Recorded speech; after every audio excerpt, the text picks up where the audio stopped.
Hello friends, ಇವತ್ತು ನಾನು ಹಲಸಿನ ಕಡುಬು ಮಾಡೋಕ್ಕೆ ಒಂದು 4 ತಾಸು ನೆನೆಸ್ಕೋಬೇಕು. 1 ಕಪ್ ಅಷ್ಟೇ ಅಕ್ಕಿ ಹಿಟ್ಟನ್ನು 2 ಸರಿ ತೊಳೆದ್ಬಿಟ್ಟು ನೆನೆಸಿಟ್ಕೊಂಡಿದ್ದೀನಿ. ಓವರ್ ನೈಟ್ ನೆನೆಸ್ಕೊಂಡಿದ್ದೀನಿ ನಾನು. ಈ ಥರ ಒಂದು ಪಾತ್ರೆಯಲ್ಲಿ ತೊಳೆದ್ಬಿಟ್ಟು ನೆನೆಸ್ಕೊಂಡು ಇಟ್ಕೊಂಡು ಬೆಳಗ್ಗೆ ಅದನ್ನು ನೀರು ಬಸ್ಕೋಬೇಕು, ಸೋಸ್ಕೋಬೇಕು. ಈ ಥರ ನೆಂದಿದೆ.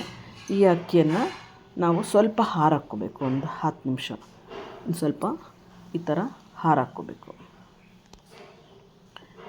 ಈ ಥರ ಒಂದು ಹಾರಾಕ್ಕೊಂಡಾಗ ಅದು ನೀರಿನಂಶ ಹೋಗುತ್ತೆ. ಆಮೇಲೆ ಒಂದು ಸ್ವಲ್ಪ ಪೌಡ್ರ್ ಮಾಡ್ಕೋಬೇಕು. ಈಗ ನೀರಿನಂಶ ಹೋಗಿದೆ. ಇದನ್ನು ಮಿಕ್ಸರ್ ಜಾರ್ಗೆ ಹಾಕ್ಕೊಂಡು ಅದನ್ನು ನಾನು ಸಣ್ಣದಾಗಿ ಪೌಡ್ರ್ ಮಾಡ್ಕೋತೀನಿ. ಸ್ವಲ್ಪ ತರಿ ಇದ್ದರೂ ಏನೂ ತೊಂದರೆ ಇಲ್ಲ.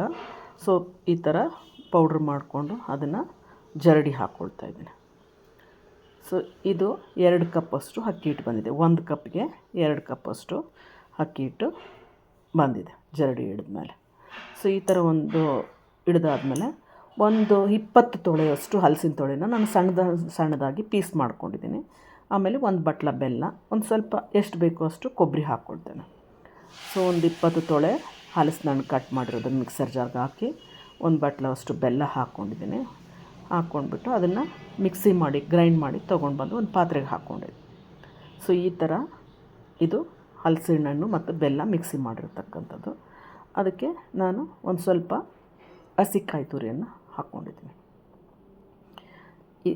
ಈ ಹಸಿಕಾಯಿ ತುರಿಗೆ ನಂತರ ಫ್ರೈ ಮಾಡಿರ್ತಕ್ಕಂಥ ಒಂದು ಗೋಡಂಬಿಯನ್ನು ಸಹಿತ ಹಾಕ್ಕೊಂಡು 2 ಕಪ್ ಅಕ್ಕಿ ಹಿಟ್ಟಿದೆಯಲ್ಲ ಅದನ್ನು ಒಂದು 2 ಸುತ್ತಲ್ಲಿ ಹಾಕ್ಕೊಂಡು ಚೆನ್ನಾಗಿ ಕಲಿಸ್ಕೋಬೇಕು. ಒಟ್ಟಿಗೆ ಹಾಕ್ಕೋಬಾರ್ದು. ಒಂದು 2-3 ಸರಿ ಹಾಕ್ಕೊಂಡು ಸ್ವಲ್ಪ ಹಾಕ್ಕೊಂಡು ಚೆನ್ನಾಗಿ ಕೈ ಆಡಿಸ್ಕೋಬೇಕು. ಈ ಒಂದು ಅದಕ್ಕೆ ಬಂದಿದೆ ಈಗ. ಈಗ ಇನ್ನು ಸ್ವಲ್ಪ ಅಕ್ಕಿ ಹಿಟ್ಟನ್ನು ಹಾಕ್ಕೊಂಡು ಪುನಃ ಮತ್ತೆ ಚೆನ್ನಾಗಿ ಮಿಕ್ಸ್ ಮಾಡ್ಕೋಬೇಕು ಎಲ್ಲದನ್ನು. ಬೆಲ್ಲ, ಹಲಸಿನ ಹಣ್ಣು, ಗೋಡಂಬಿ ಮತ್ತು ಅಕ್ಕಿ ಹಿಟ್ಟು ಈ ಥರ ಎಲ್ಲ ಇಟ್ಟು ಇದು ಗಾರ್ಗಿ ಮಾಡ್ತೀವಲ್ಲ ಅಥವಾ ಕಜ್ಜಾಯ ಮಾಡ್ತೀವಲ್ಲ ಆ ಒಂದು ಹಿಟ್ಟಿನ ಅದಕ್ಕೆ ಬಂದಿದೆ. ಇದನ್ನು ಫ್ರೈ ಮಾಡ್ಬೋದು, ಬಟ್ ಆದರೆ ಆರೋಗ್ಯಕ್ಕೆ ಇದಾಗೋದಿಲ್ಲ. ಅದರಿಂದ ಹಬೆ ಕಡುಬು ಮಾಡ್ಕೋಬೇಕು. ಈ ಮಿಕ್ಸಿ ಮಾಡಿರ್ತಕ್ಕಂಥ ಹಿಟ್ಟನ್ನು ಬಾಳೆ ಒಲೆ ಒಳಗೆ ಈ ಥರ ಕಟ್ಕೋಬೋದು. ಟೂತ್ಪಿಕ್ಕಲ್ಲಿ ಹಿಂಗೆ ಸಿಗಿಸಿ ಇದು ಮಾಡ್ಕೋಬೋದು. ಇಲ್ಲಾಂದರೆ ನಾರು ತೊಗೊಂಡು ಸಹಿತನೂ ಕಟ್ಕೋಬೋದು, ಇಲ್ಲ ಹಾಗೇನೂ ಇಡ್ಬೋದು. ಇದನ್ನು ಹಬೆಯಲ್ಲಿ ಬೇಯಿಸ್ಬೇಕಾಗುತ್ತೆ. ಒಂದು ಕಡ್ಡಿ ಒಂದು ಬಾಳೆನಾರಿನಿಂದ ಈ ಥರ ಕಟ್ಕೊಂಡು ಅದನ್ನು ಇಡ್ಲಿ ಸ್ಟ್ಯಾಂಡಲ್ಲಿ ಹಬೆಯೊಳಗೆ ಈ ಥರ ಇಟ್ಕೋಬೇಕು. ಇಡ್ಲಿ ಸ್ಟ್ಯಾಂಡನ್ನು ಒಂದು 2 ನಿಮಿಷ ಬಿಸಿ ಮಾಡಿಕೊಂಡು ಆಮೇಲೆ ಎಲ್ಲವನ್ನು ಒಟ್ಟಿಗೆ ಇಟ್ಕೊಂಡು ಒಂದು 15-20 ನಿಮಿಷ ಬೇಯಿಸ್ಕೋಬೇಕು. ಈಗ ಆ ಒಂದು ಇದಕ್ಕೆ ಒಂದು ಹಚ್ಕೊಳ್ಲಿಕ್ಕೆ ಒಂದು ಕಾಂಬಿನೇಷನ್ನಾಗಿ ಒಂದು 3 ಡೇಟ್ಸ್ ಹಾಕ್ಕೊಂಡಿದ್ದೀನಿ. ಅದಕ್ಕೆ 1 ಟೇಬಲ್ ಸ್ಪೂನಷ್ಟು ತುಪ್ಪ ಹಾಕ್ಕೊಂಡು ಆನಂತರ ಒಂದು ಸ್ವಲ್ಪ ಕಾಯಿ ತುರಿಯನ್ನು ಹಾಕ್ಕೊಳ್ಬೇಕು. ಇದು ಅದರೊಟ್ಟಿಗೆ ಕಾಂಬಿನೇಷನ್ನು.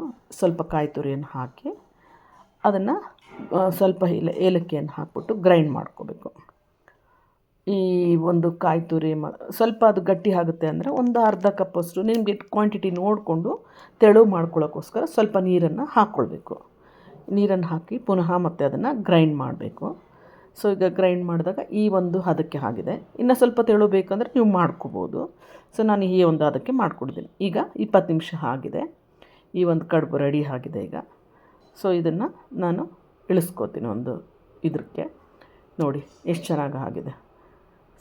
ಬಾಳೆ ಎಲೆ ಮಾಡಿರ್ತಕ್ಕಂಥ ಒಂದು ಹಲಸಿನ ಹಬೆ ಕಡುಬು ರೆಡಿಯಾಗಿದೆ. ಈಗ ಇದನ್ನು ಓಪನ್ ಮಾಡಿ ನೋಡೋಣ. ಟೇಸ್ಟಿಯಾಗಿರ್ತಕ್ಕಂಥ ಒಂದು ಹಲಸಿನ ಕಡುಬು ಯಾವ ಥರ ಆಗಿದೆ ಅಂತ ನೋಡೋಣ ಬನ್ನಿ. ನೋಡಿ ಎಷ್ಟು ಕಲರ್ಫುಲ್ಲಾಗಿ ರೆಡಿಯಾಗಿದೆ ಹಲಸಿನ ಕಡುಬು. ಬಾಳೆ ಎಲೆಯಲ್ಲಿ ಮಾಡಿರೋದ್ರಿಂದ ತುಂಬ ನ್ಯೂಟ್ರಿಷಿಯಸ್ ಆಗಿರ್ತಕ್ಕಂಥ ಒಂದು ಹಲಸಿನ ಕಡುಬು ರೆಡಿಯಾಗಿದೆ. ಅದರೊಟ್ಟಿಗೆ ಖರ್ಜೂರದ ಚಟ್ನಿ ರೆಡಿಯಾಗಿದೆ. ನೀವು ಮನೇಲಿ ಒಮ್ಮೆ ಮಾಡಿ ಟೇಸ್ಟ್ ಮಾಡಿ ನೋಡಿ, ಲೈಕ್ ಮಾಡಿ, ಶೇರ್ ಮಾಡಿ. ಬಾಯ್. Thank you.